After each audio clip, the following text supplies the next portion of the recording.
Imagination is great. Adapted from Amari on Safari by Ferns. Amari had a huge imagination and loved it. It was wonderful to have the excitement of new worlds she could make up in her mind. She stood on her front balcony of her home and looked at the familiar real view across the road. An Australian gum tree forest with grassy areas and ponds. As usual, she was thinking of several things at the same time. She would be going to school next week. What would that be like? She would miss the walks with Mum and Dad. The world changed in her mind's view. She looked out at interesting places to walk. The wonderful thing about imagination was that you can safely go for a walk and never leave home. She started thinking about walking in Africa. That was all it took to go on safari. Her mum and dad had been on walks in the Masai Mara and other national parks in Africa. She noticed that Mr. Baboon was running a school class and decided to find out what happened at school. On the way to the school, she heard Tank the baby elephant crying. Kentia, the giraffe, was standing by with a worried look on his face.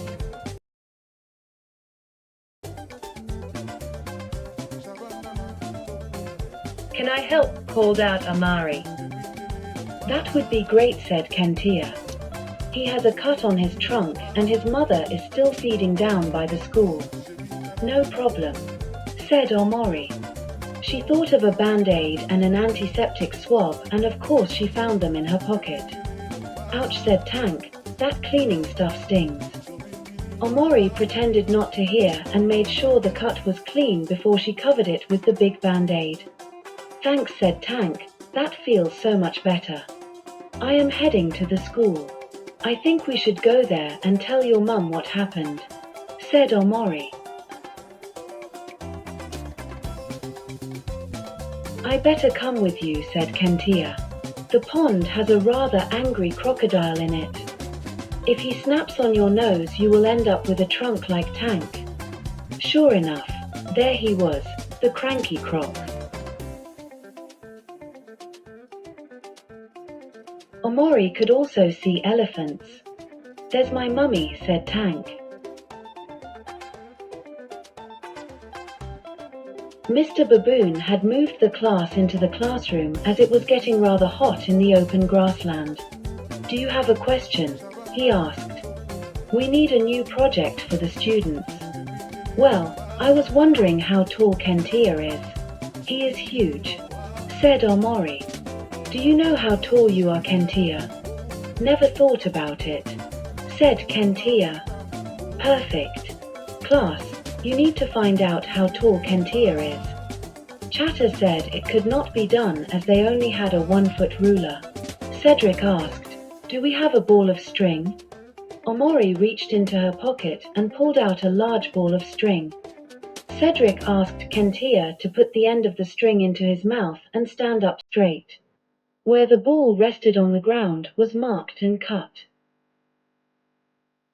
"He is that tall," said Chatter, pointing at the string. "Not very useful information," said Cedric. Bruce joined in with a suggestion. He got a stick and held it up against Amari. He broke it off at her height. He then measured the string in stick length. "There you are," he said. "Kentia is 3 Amaris tall." Even Chatter laughed.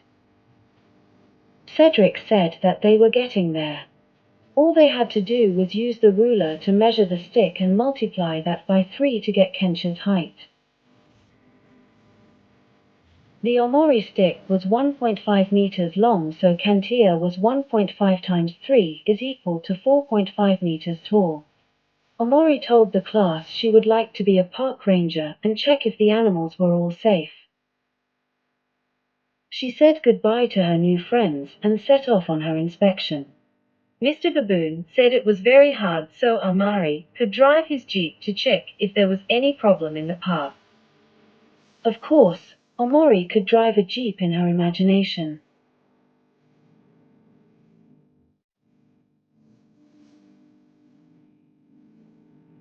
On the road was Stevie the snake. "Oh, my goodness, you will get run over. I better help you get to safety off the road," said Amari. Under a nearby tree was Zilly the lion. "Fancy some lunch?" said Zilly. "I think I will get my own at home, but I will give you a lift," said Amari.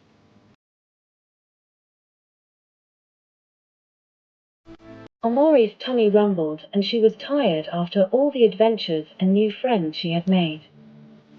She walked out to the backyard at her home. She patted her Labrador Zilly and looked at their new rainwater tank next to the Kentia palm tree. So that was where her stories had come from. Mum finished hanging up the washing and came and gave her a big hug. "You look tired and ready for lunch and a nap," said Mum. "I have been very busy and a nap after lunch would be nice." "I suppose I will not get walks and naps when I start school next week," said Amari.